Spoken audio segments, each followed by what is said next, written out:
Hey teachers, in this episode I'm going to teach you why it is so important to stay calm when you've got an escalating student. We're going to look at a bit of brain science, how your brain works, how your student's brain works in those sorts of situations, and what you can do to keep the situation under control. Let's get into it.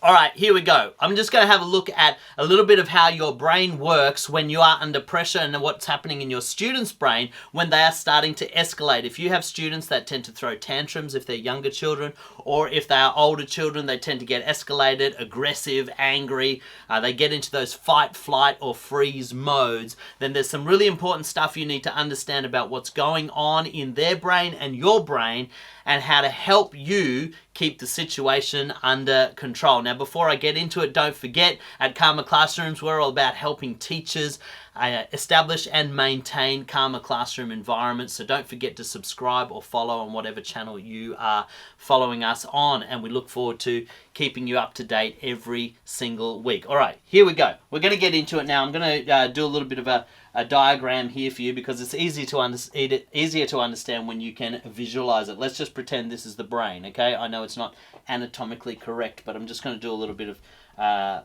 visualization for you. In our brain, there is a part called the amygdala, and the amygdala is responsible for your fight, flight, and freeze responses. Now, these are your instinct responses. Your instinct is what you do on autopilot. This is when you're not thinking about what you're doing, you're just doing it out of habit or you're doing it out of repetition. So one of the things that your instinct is controlled by is your breathing. You don't think about breathing, you just breathe. Well, at least I hope you do. And walking is another thing that you do on autopilot. Your brain has learned to control it without active prefrontal cortex thought. And your defense mechanisms are the same. The fight, flight, or freeze defense mechanisms are all about helping you protect yourself when you feel like you're in danger. This is the same sort of mechanism that animals have. Like, say, for example, if you've ever watched a nature documentary and you see an antelope, and when they get chased by a lion, they have this instinctive response that makes them run away, and they do it in a split second. They don't think about it, they just run to save their life. So this part here, the fight, flight, or freeze part of your brain, is what's happening when a student is escalating, when someone is getting angry, when they're starting to get out of control, when they're starting to get distressed. These are the reactions that are going on. Now, this part of your brain is controlled by your emotions. Your emotions are interesting because they don't actually have language. There's no language in your emotions. They just feel. So you feel sad, you feel happy, you feel angry, you feel threatened, you feel scared, but you don't actually go through the process of thinking about why. You don't actually analyze the situation with your emotions. Now, your emotions, if they feel threatened or they feel scared or they're in danger, what they do is they talk to the amygdala and they say, hey, time to activate our automatic responses, time to get ready to fight, run away, or freeze because we feel threatened or in danger. Now, here's the problem. If you have somebody that is just controlled by their emotions, and you've probably met people like this, emotionally unregulated people we call them, or emotionally reactive people. They are people that just react on feeling. I feel scared, or I feel angry, or I feel sad, therefore I will react before I've thought about it. And we say things like this to kids. We say, now you need to think about what you're doing. What we're actually saying is we need you to engage another part of your brain called the prefrontal cortex. The prefrontal cortex is your thinking part. It's your logic. Now, your prefrontal cortex actually has a conversation with your emotions. In an emotionally healthy person, the prefrontal cortex will talk to the emotions and help them to analyze the situation. Let me give you an example, all right? Your prefrontal cortex collects data. It creates a story that influences your emotions, reactions. This is why it's so important that you manage your thoughts and manage the stories that you tell yourself, because your emotions will end up triggering a response. So let me give you an example. If you're walking down a dark street in say, a dangerous part of town, a part of town that you know is dangerous, and there's been a lot of muggings, and you hear footsteps behind you, you hear somebody walking up behind you very quickly, your prefrontal cortex will take in all the data and say, okay, dangerous part of town, a lot of muggings, it's late at night, I'm by myself, there's a pretty good chance I'm going to get mugged right now.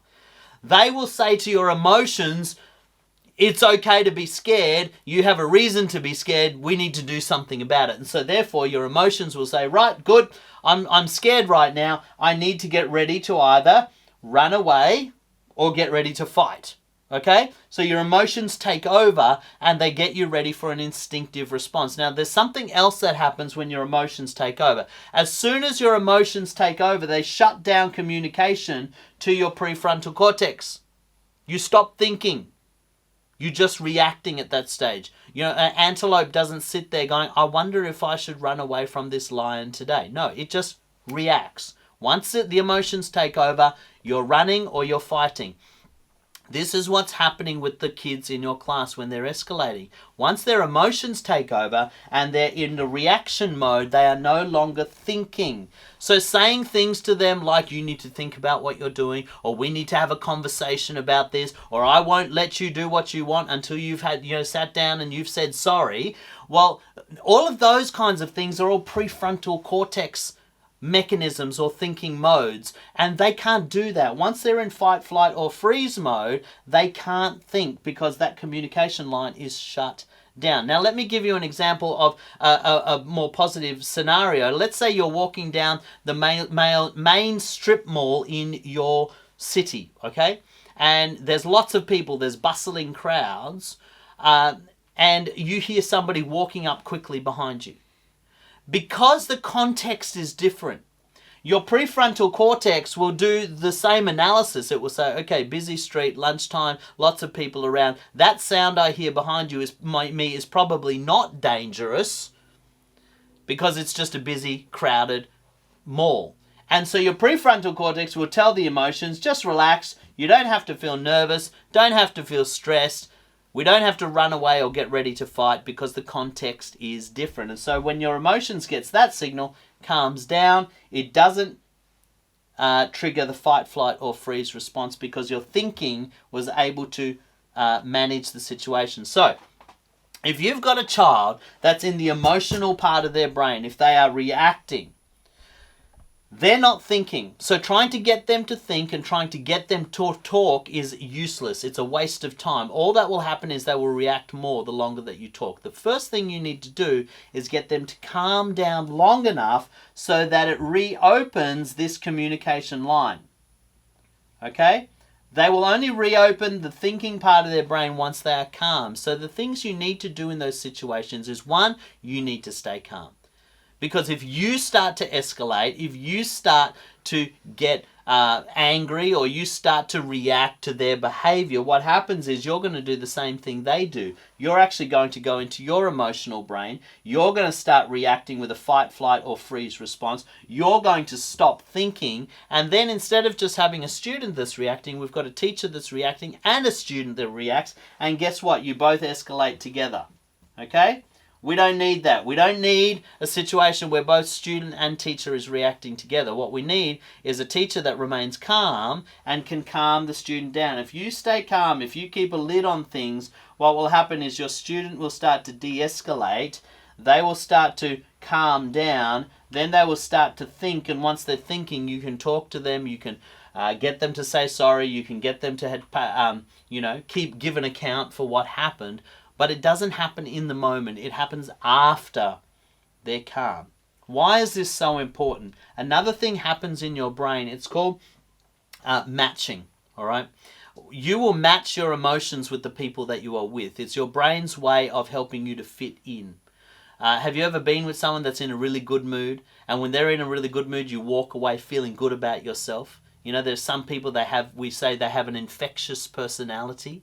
Well, what that is your brain matches their emotion. If they're in a good mood, you're in a good mood. Have you ever been with somebody that's always miserable, that always complains, that's always negative? You walk away from a conversation with them feeling miserable, complaining, feeling like discouraged, because your brain is matching their emotion. And so this happens when the kids are escalating as well. Your brain will naturally want to match the emotion of the child. You will naturally have a tendency to start reacting yourself. You will naturally have a tendency to feel threatened and feel scared and want to fight or run away. And so it's really important that you take over your own brain and manage that. The first thing you need to do is know how to calm yourself down in tense situations.